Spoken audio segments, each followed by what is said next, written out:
नमस्कार मित्रांनो, आज आपण बघणार आहोत linear equation in one variable म्हणजेच एक चलीय समीकरणे। या समीकरणामध्ये जे अल्फाबेट आपल्याला दिलेले असते त्याची आपल्याला किंमत काढायची असते। आता इथे बघा दिलेले आहे 2x + 3 = 7। तर बघा याला सॉल्व कसं करायचं। या समीकरणात आपल्याला किंमत काढायची आहे x ची। बघा इकडे जे 3 दिलेले आहेत ते डाव्या साईडनं प्लसमध्ये आहेत, ज्या वेळेस उजव्या साईडने जातील त्यावेळेस मायनस होतील। कसं येईल मग 2x = 7 ॲज इट इज राहतील। 7 - 3 7 - 3 किती होतात, टॉईस ऑफ x = ज्यावेळेस 7 मधून 3 जातील त्यावेळेस किती राहतील 4। तर बघा आपल्याला किंमत काढायची आहे या x ची, ज्यामुळे 2 या x ला गुणाकाराच्या स्वरूपात मल्टिप्लिकेशनच्या स्वरूपात आहेत। जर x ची किंमत काढायची असतील तर हे 2 या साईडला गेल्यानंतर भागाकाराच्या स्वरूपात जातील। तर बघा x = 4 /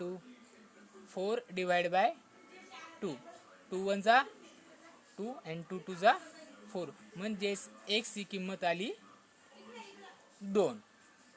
आता बघा दुसरं उदाहरण बघू आपण। y - 5 = 10। आता या एक चलन समीकरण जे एक चलन समीकरण आहे किंवा वन व्हेरिएबल आहे ते कोणतं आहे y।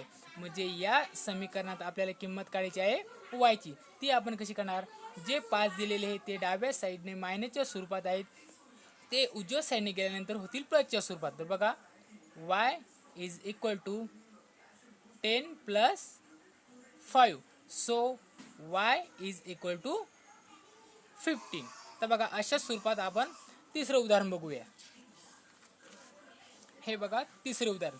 तर हे बघा इथे किंमत काढायची आपल्याला x ची। आता बघा ज्या वेळेस आपल्याला x ची किंमत काढायची आहे त्यावेळेस बघा जे 4 दिलेले ते डाव्या साईडने प्लसच्या स्वरूपात आहेत, ज्या वेळेस हे उजव्या साईडने जातील ते कसे जातील मायनसच्या स्वरूपात। तर बघा थ्राईस ऑफ x / 2 = 16 - 4। आता बघा first term as it is येईल, थ्राईस ऑफ x / 2 = 16 - 4 = 12। आता बघा किंमत आपल्याला x ची काढायची, त्यामुळे हे दोन भागाकाराच्या स्वरूपात आहेत, ज्यावेळेस हे उजव्या साईडने जातील त्यावेळेस गुणाकाराच्या स्वरूपात जातील। म्हणजेच 3x =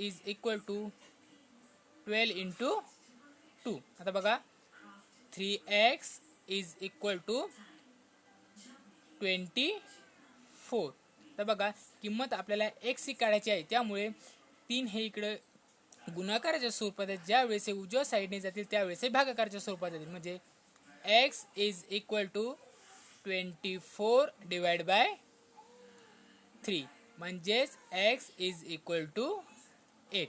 अशा स्वरूपात आपण एक चलीय समीकरणे किंवा linear equation in one variable सोडवू शकतो। जर तुम्हाला अशा स्वरूपाचे व्हिडिओ पाहायचे असतील तर सबस्क्राईब करा या चॅनलला। थँक्यू।